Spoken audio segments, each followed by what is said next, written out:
Alors, bonjour à tous. Euh, on se présente donc Emmanéo.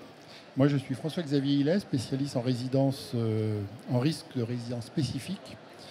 Et je vais vous vous parler des taxes locales relatives aux résidences. Je vais être aidé par Guillaume Ritouet, qui est par là, qui répondra aussi à nos questions et on sera présent ces 3 jours sur le congrès. On est juste ici, c'est facile, c'est là où il y a le ballon. Donc, si vous avez des questions, si vous avez des notations que vous n'auriez pas pu prendre, direct ici. Alors, Emmanéo, c'est une société qui a été créée le 1er avril 2008 par le responsable des études taxes locales d'une grande entreprise et son professeur de droit. L'activité, c'est l'optimisation et la déclaration des taxes locales et d'urbanisme. C'est également la formation, principalement relative aux déclarations et aux vérifications de premier stade, mais c'est aussi l'expertise immobilière relative aux valeurs vénales et aux valeurs locatives. Alors, les résultats, on peut d'ores et déjà en parler, puisque c'est une société qui date de 2008. Donc, sur toute la période, on a obtenu 39% de remboursement de la dernière taxe payée. 95% de nos déclarations sont acceptées par l'administration fiscale, important, avec dans un cas sur 5, 6 ans de dégrèvement. On a également obtenu gain de cause auprès du Conseil d'État, ce qui s'est traduit pour les résidences sociales par la division par 3 à 5 des impositions concernées. Donc on va voir nos références. Alors, nos références, on a analysé près de 6000 résidences spécifiques, soit à travers des groupes, soit à travers des moindres établissements, de 3 à 500 établissements. On travaille avec une cinquantaine de SH, disposant de 20 à 150 résidences spécifiques chacune. Notre zone géographique est très large, c'est donc la métropole, les DOM et la Corse. La rémunération est facile, c'est au forfait ou au résultat.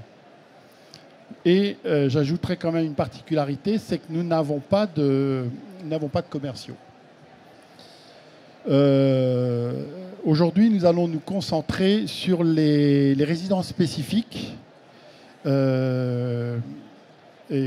ce qui suit concerne également en grande partie les locaux d'habitation et professionnels, puisque les résidences spécifiques sont souvent un mélange fiscal entre les locaux d'habitation et les locaux professionnels.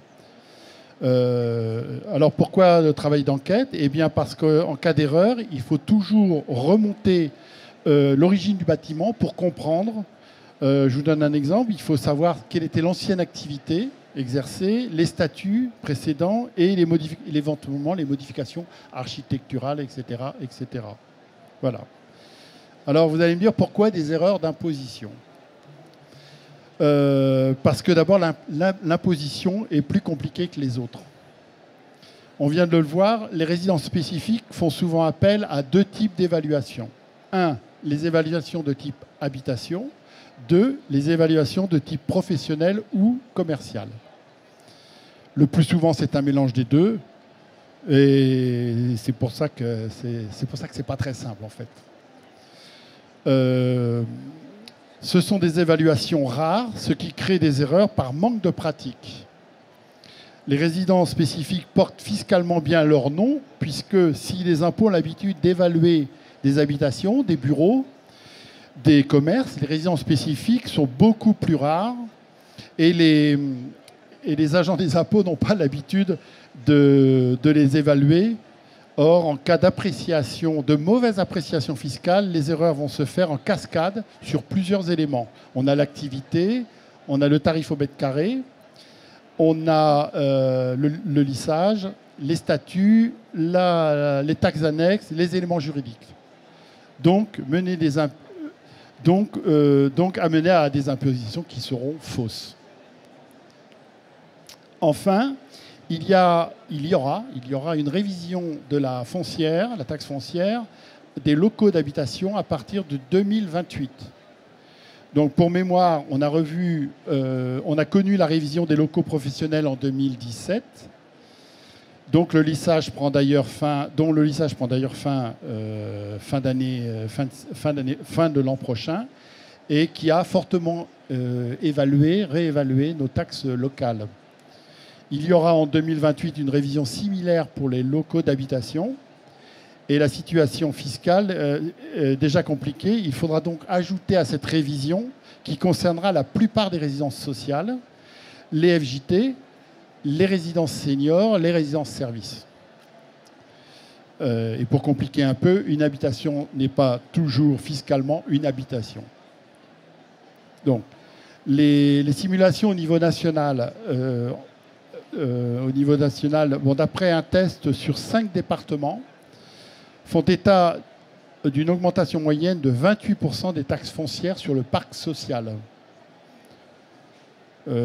Pour vous donner une idée, sur le parc privé, c'est 51%.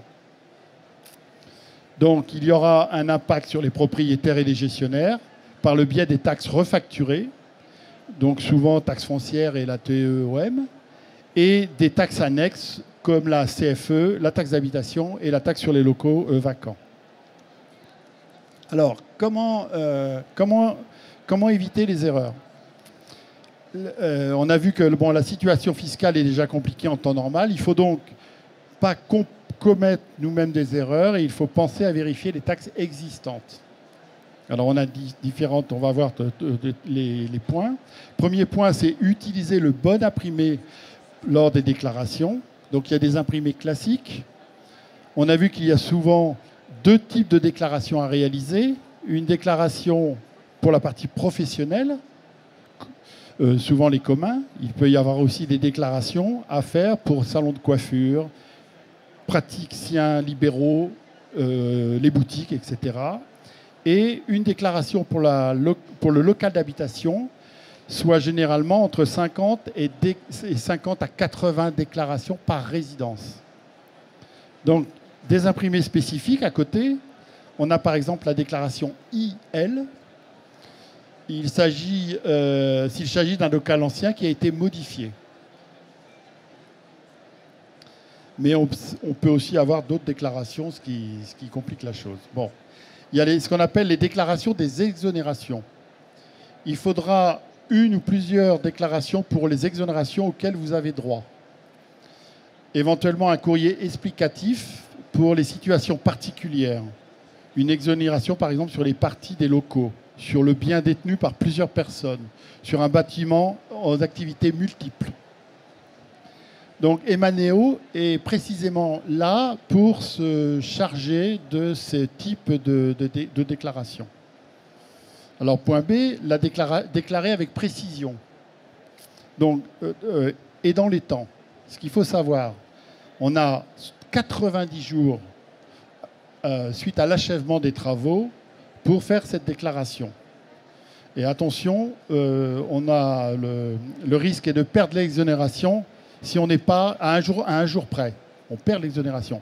Et c'est très difficile, croyez-moi, de revenir auprès de l'administration, du tribunal administratif pour essayer de revenir dessus. Donc, déclarer la bonne catégorie du local.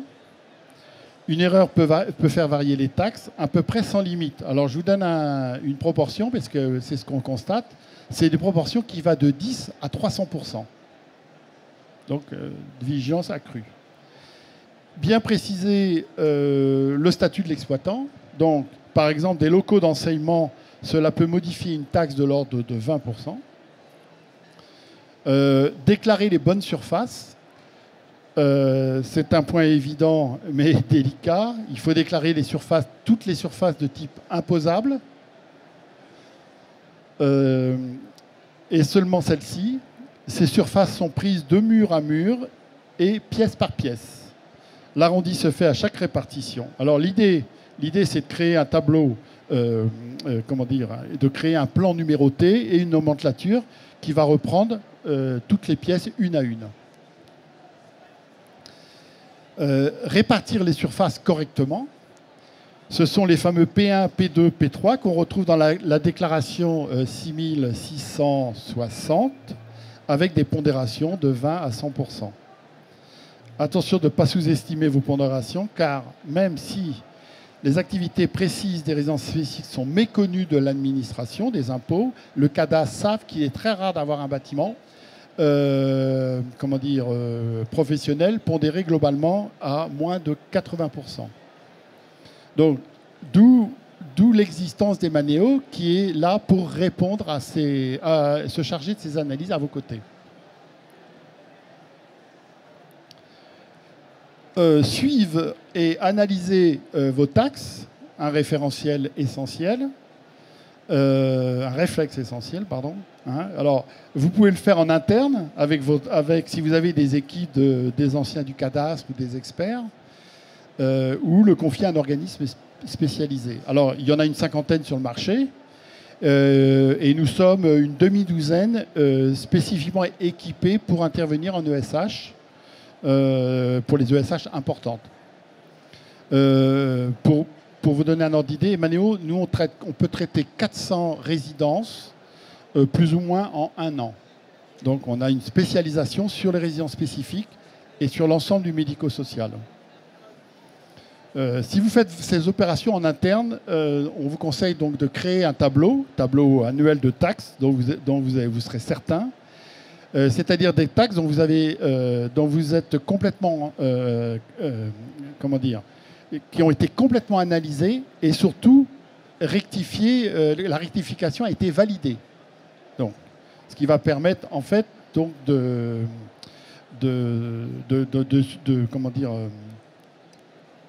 visualiser les éventuelles erreurs. Donc ce tableau va comporter des colonnes de saisie, des colonnes de variation annuelle. Ainsi, vous verrez les anomalies et vous pourrez chercher la raison de la différence. Nous utilisons d'ailleurs, parmi d'autres outils, ce type de tableau pour le suivi annuel des taxes de notre clientèle. Précision, si vous ne suivez qu'une seule base, privilégiez la base de la taxe sur les ordures ménagères, car c'est la moins concernée par les exonérations. Voilà. Après, la fréquence des analyses. Alors, les taxes peuvent comporter des erreurs, même insoupçonnées. L'analyse va les détecter. Les analyses sont réalisées sur 3 périodes, 3 événements. Donc, avant la construction, pour que vous puissiez estimer les coûts à venir. En fin d'exonération, alors la exonération c'est 2 ans, ou longue durée, afin de corriger le terme, les erreurs éventuelles ou de prévoir les taxes qui sont dues. Et enfin, si vous avez une volonté de vente ou d'achat, pour éviter une mauvaise surprise, voire anticiper une bonne. Donc dans tous les cas, tous les 2 ans au maximum, car la période de forclusion est généralement d'1 an. Notez qu'en fait, qu'on peut faire un recours jusqu'à 6 ans, mais la décision d'octroi est laissée à la discrétion des impôts. Pour info, nous avons obtenu quelques remboursements jusqu'à 9 ans, mais c'est extrêmement rare. Voilà. Alors pour conclure, vous l'aurez compris, si on ne peut pas maîtriser l'usage que va faire le cadastre de nos déclarations, on peut au moins limiter les erreurs en déclarant nos bâtiments dans les règles de l'art.